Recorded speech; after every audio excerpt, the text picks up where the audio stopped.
Fala pessoal, aqui é Igor da Fundamento Cripto e hoje nós vamos falar um pouquinho sobre estrutura de dados.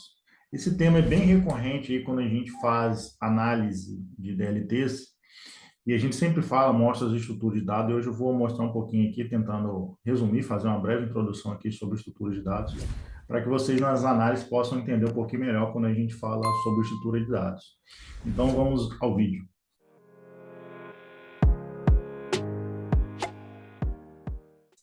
Então, pessoal, vamos lá. Estrutura de dados, vamos fazer aqui uma breve introdução aqui sobre o tema. Bom, essa é uma imagem que a gente sempre mostra nas nossas análises, e a gente sempre fala lá das estruturas de dados das blockchains, da IOTA, né, que é um tipo de DAG, a própria Hedera, que é uma tipo de DAG também, a Radix aqui trazendo uma estrutura de dados diferente, e a Holochain ali, que ela já traz ali uma estrutura de dados conhecida também como DAG também, na sua source chain. É uma imagem que a gente sempre traz para tentar relembrar, para a gente poder fazer algumas comparações dentro dos projetos, para saber onde a gente está se enquadrando.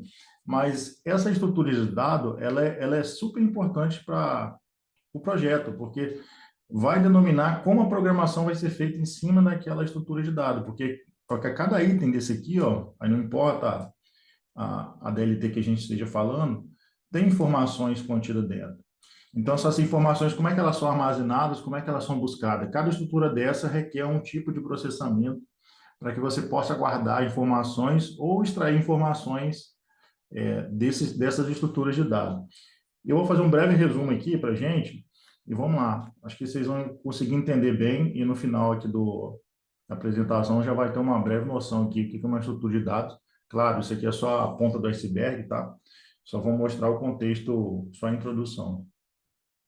Vamos aos seguintes tópicos. O que são dados? Para a gente entender o que é uma estrutura de dados, a gente precisa entender primeiro o que são dados. Depois, né, por que estruturar os dados e o que é uma estrutura de dados, os principais tipos de dados e a estrutura de dados dentro da DLT. A gente vai entender um pouquinho melhor. Bom, pessoal, então vamos falar aqui o que são dados. Tá? Então, dados é o bloco base para que a gente possa programar. E o que são esses blocos base?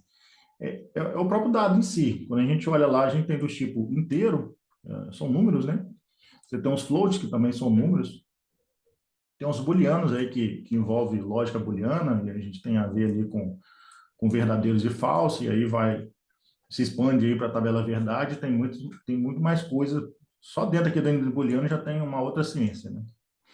E temos lá as strings, que são textos, e tem muitos outros aqui, ok? Então, essa aqui são alguns exemplos bem básicos aqui de dados, ou seja, os blocos base para a programação. Bom, e algumas linguagens, quando a gente observa em algumas linguagens, por exemplo, igual o Java e o C, por vezes eles têm tipos básicos, né, distintos. Quando a gente olha, por exemplo, o Boolean dentro do Java, ele é escrito dessa maneira, é o false e o true. Já quando a gente olha dentro do C, o Boolean dentro do C já é o 0 ou 1. Então, ele vai entender como o 0 ou 1 como falso ou verdadeiro. Então, você vê que dentro das próprias linguagens você já tem uma estrutura de dados já diferente, ou seja, o bloco mínimo, né, o dado mínimo ali já ele pode ser tratado de maneira diferente. Então, por isso que é importante a gente entender minimamente ali de algumas linguagens de programação para a gente conseguir ali se entender dentro desses projetos que são criptoativos, né, que envolvem basicamente programação e software. Então, vamos seguir. Aqui é só um exemplo, uma tabela aqui com os dados primitivos, são os blocos básicos, né, dentro do Java específico, a gente tem lá o inteiro, tem lá o ponto flutuante, que é o float, que eu falei lá atrás também. Os caracteres são as strings, tá?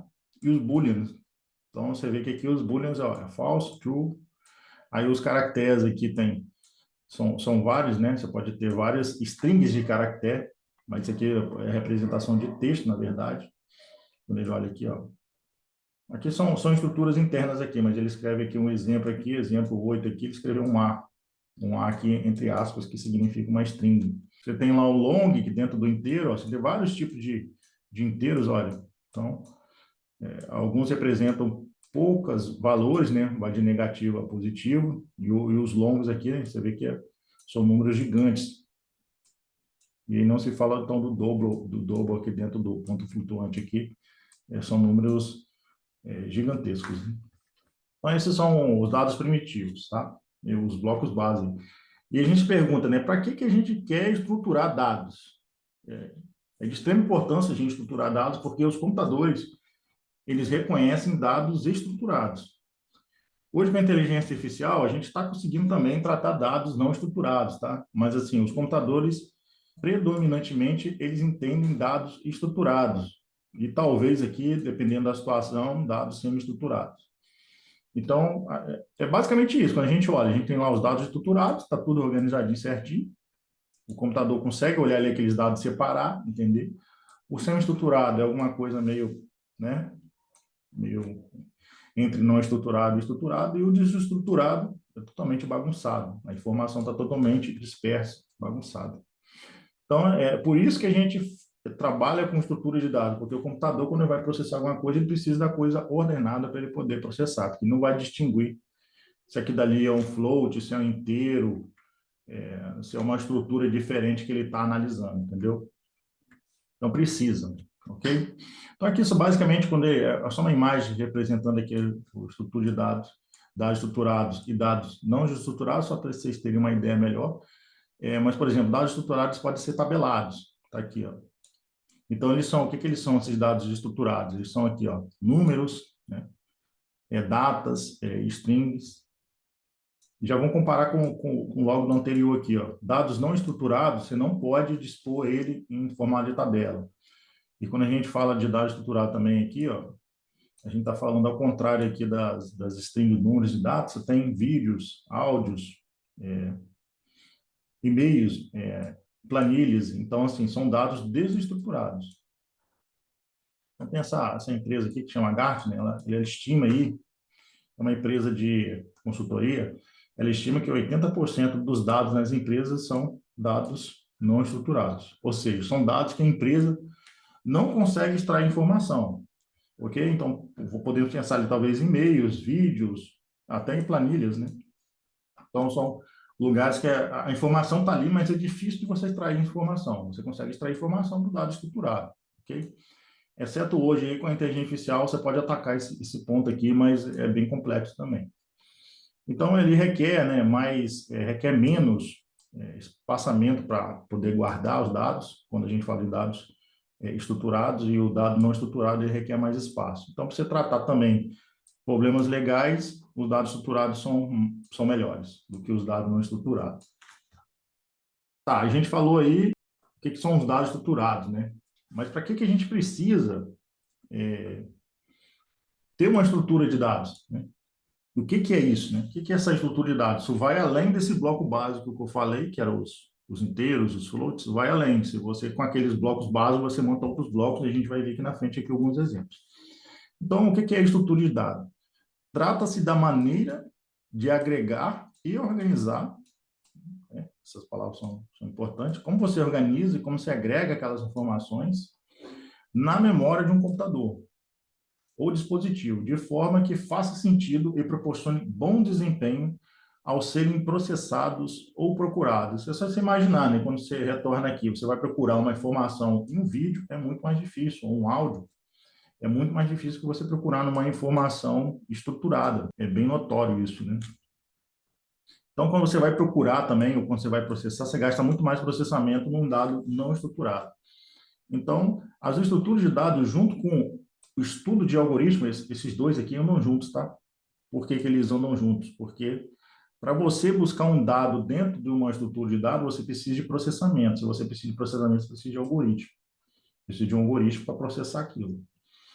Então, esses dois termos, estrutura de dados e algoritmo, eles andam casados. Tanto é que o pessoal, quando escreve livros sobre esses termos, ele escreve estrutura de dados e algoritmo, tudo junto. Porque estão extremamente ligados, né? Então, ele fala aqui que faz parte do fundamento da programação. Então, quem está estudando programação se interessa, tem que entender um pouco aí de estrutura de dados e depois, porque o pessoal, quando pensa em programação, pensa assim, sempre no algoritmo, né? Às vezes esquece a estrutura de dados. Mas, quando você pensa em algoritmo, você vai tratar algum dado. Se você não conhece a estrutura de dado, fica difícil de você programar, para não dizer impossível.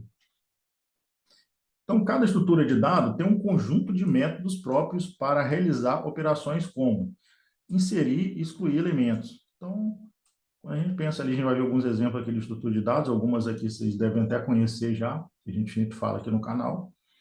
Mas você precisa ali, né? Eles têm métodos, né? Funções para fazer o que? Inserir, para buscar, localizar elementos, ordenar, classificar. Então, tudo isso aí tem a ver com os próprios algoritmos e a estrutura de dado em si.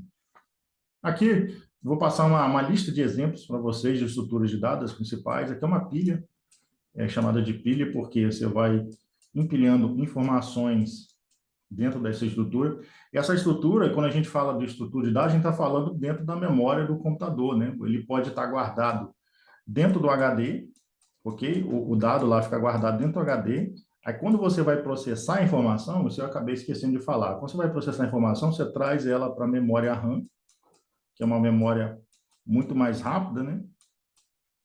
Traz ela para a memória RAM, e aí lá na memória RAM você aplica o algoritmo que você quer para tratar aquele dado, justamente porque a memória RAM é muito mais rápida. Ah, você tratou a informação, aí você volta a informação para o HD lá, para o disco rígido, para a informação ser persistida, como é chamado, para ela ser guardada e ser guardada no HD e você não perder, porque a gente sabe que a memória RAM ela é volátil, né? Quando você desliga o computador, ela se perde.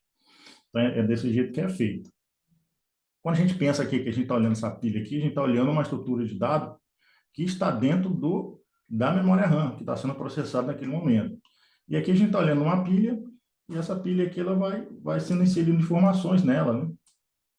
Com várias informações, e aí, de acordo com o processamento, essa informação é empilhada ou desempilhada, aí, de acordo com a necessidade. Uma outra estrutura de dados bem conhecida também são os arrays, né? São os vetores. A gente tem lá uma... Aqui é só um exemplo de como se cria um vetor. Se eu não me engano, que essa linguagem aqui me parece com JavaScript, mas você tem lá uma estrutura de dados que é dessa maneira. Ó. Você tem uma lista de informações, tá? E aqui é uma lista de strings, né? São uma lista de textos. Os textos, geralmente, eles são representados assim, com essas aspas para dizer que a informação que está aqui dentro é um texto. Isso é um tipo de chamado array. Então, as listas ligadas são várias informações conectadas uma a outra através de ponteiros, tá?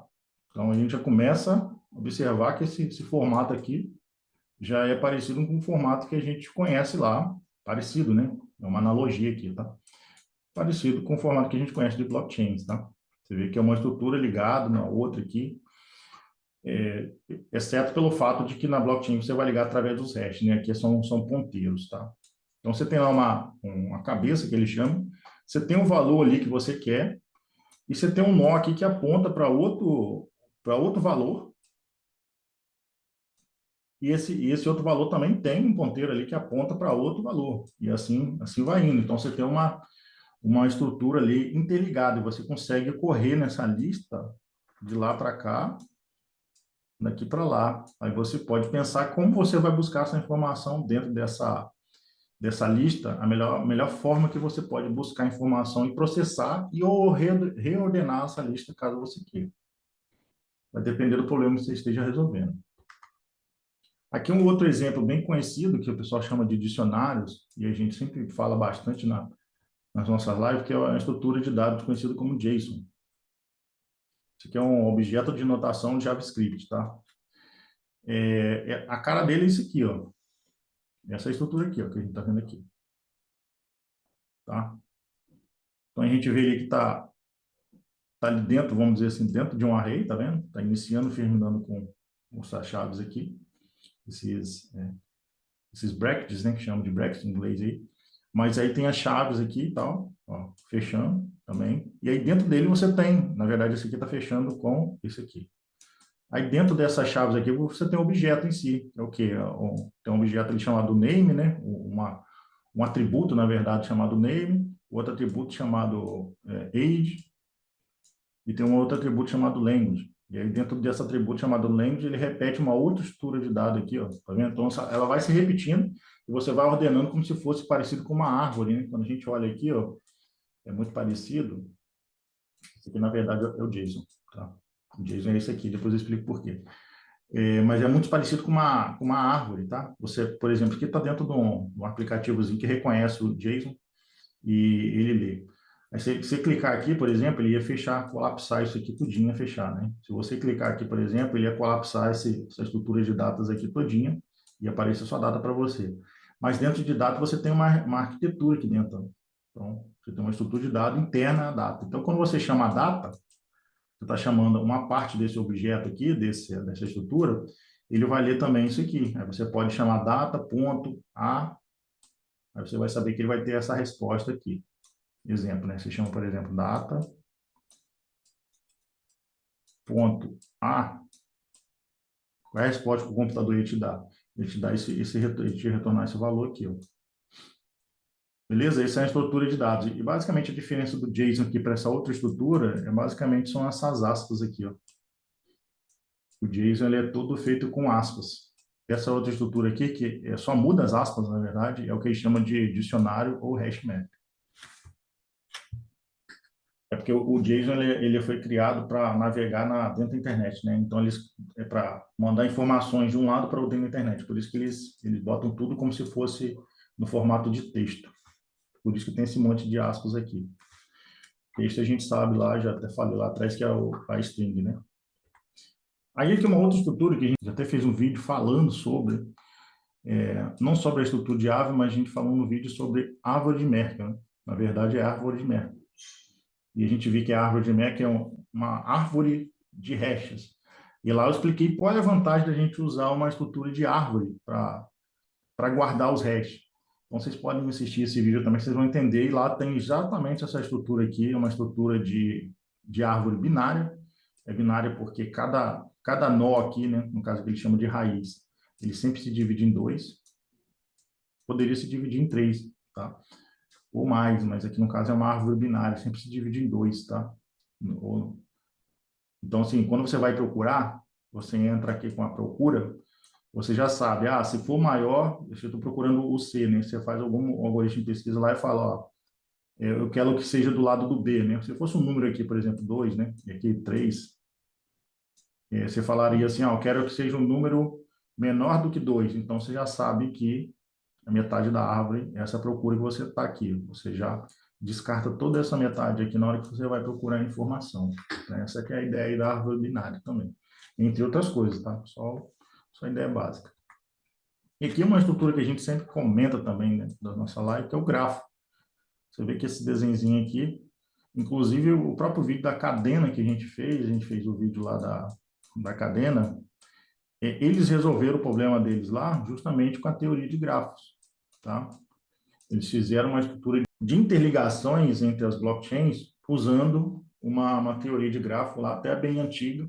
E eles conseguiram resolver lá um problema específico deles lá usando grafos. E aí, grafos é isso aqui, você tem uma informação e ela está ligada. Você pode representar essa informação por qualquer coisa, tá? Pode ser uma cidade, isso aqui pode ser uma cidade, isso aqui ser um trajeto entre essa cidade, você bota um peso aqui para dizer que daqui para lá você tem um custo, por exemplo, de uma cidade 1 para a cidade 2 eu tenho um custo de 100, por exemplo. Aí o 100 pode representar qualquer coisa que você queira, tá? Então o grafo ele é muito usado para modelagens de problemas também, muito usado aí dentro da área de logística, inclusive, tá? E quando a gente olha aqui, essa estrutura aqui a gente já até conhece, é a própria DAG, tá? É o tal do gráfico acíclico direcionado. Então, a gente tem essa estrutura aqui que a gente vê sempre setas numa direção, ela nunca retorna, né? Ela nunca retorna. Então, é sempre numa direção e seguindo para frente aqui. Mas não deixa de ser uma estrutura de grafo também. Então, a gente vê as DAGs aí que tem lá a IOTA, tem a HashGraph também usa essa estrutura de dado. A própria Holochain também usa essa estrutura de dado que é a DAG. Então, pessoal, aqui no último slide aqui, eu retorno aquele slide inicial que eu mostrei para vocês lá em cima. Então, acredito que agora já dá para ter uma noção aqui de que as DLTs, né, elas têm uma estrutura de dado por baixo, tá? Por exemplo, quando a gente olha, por exemplo, a blockchain aqui, a gente pode relembrar lá da estrutura de dado de árvores, né? Quando a gente viu uma árvore binária lá, o que acontece? Cada bolinha dessa aqui vai representar cada bloco ali dentro da blockchain. Então, o que acontece? Com dois mineradores acontece de minerar ao mesmo tempo, acontece isso aqui, você tem dois blocos. Tá? Por isso que a blockchain lá tem aquele tempo, ela é probabilística, né? Você tem que ir lá, por exemplo, no caso do Bitcoin, são 6 blocos que tem que ser minerado para poder ser considerado que a sua transação foi efetivada. Por quê? Porque sua transação, se a transação sua estiver nesse bloco e foi minerado ao mesmo tempo 2 blocos, você tem que esperar para ver se a blockchain ela continua nessa sequência aqui, ó. Se ela continuar, a sua transação vai ser efetivada. Se ela tiver, a sua transação tiver aqui, ela vai ser podada, é o que ele chama. Por isso que ele chama de poda aqui da blockchain, uma poda na árvore. Você fecha esse bloco aqui, esse poder de processamento que você gastou aqui foi todo perdido, na verdade. Então, o próximo minerador que minerar e conseguir minerar primeiro, né, nessa direção aqui que a gente está olhando, o bloco, a cadeia, né, da blockchain ela continua por aqui e vai se sucedendo, tá? Então, assim, só para dar uma ideia de como é uma estrutura de dados, tá? Então, tudo isso aqui é importante, porque quando você vai buscar as informações, aqui quando a gente pensa em DLT, é importante até por a questão de processamento, porque se um bloco aqui foi perdido, você perde o processamento. Então, é a estrutura de dados que visa isso. Quando a gente fala dentro de uma Radix, por exemplo, aqui, um shard space, a gente não vai ter esse problema. Mas isso tem tá ligado, claro, com o algoritmo que ele tem por trás, mas também com a estrutura de dados e como é feito. Então a gente vê aqui alguns exemplos, tá? Quando a gente olha aqui a própria IOTA lá, que é a DEG, né, que eu mostrei que é um tipo de grafo, tá? Na verdade, isso aqui é um tipo de grafo também. A própria árvore também é um tipo de grafo. A gente vê que a Hedera aqui com grafo também, né? Grafo, desculpa, não, com a DEG, né, que é um tipo de grafo, na verdade. Então, tem várias estruturas, tá? Então, pessoal, acho que a ideia era essa. Eu acho que eu consegui passar a informação, pelo menos uma introdução aqui, que é a estrutura de dados. Sempre lembrar que a estrutura de dados está atrelada diretamente ao algoritmo. Aí, quando a gente pensa em DLT, né, aí você tem lá os consensos, tem toda a estrutura ali por trás. Isso tem a ver com os algoritmos. Então, a ideia era essa. Eu vou mostrar para vocês aqui as fontes que eu consultei, caso vocês tenham algum interesse aí em dar uma olhada também. E no mais, pessoal, era isso e agradeço aí pela participação de vocês, para quem assistiu o vídeo. Se tiver alguma dúvida, deixe no comentário, que a gente vai tentar responder com a maior brevidade possível e tentar sanar as dúvidas de vocês aí. Beleza? Obrigado aí e até mais.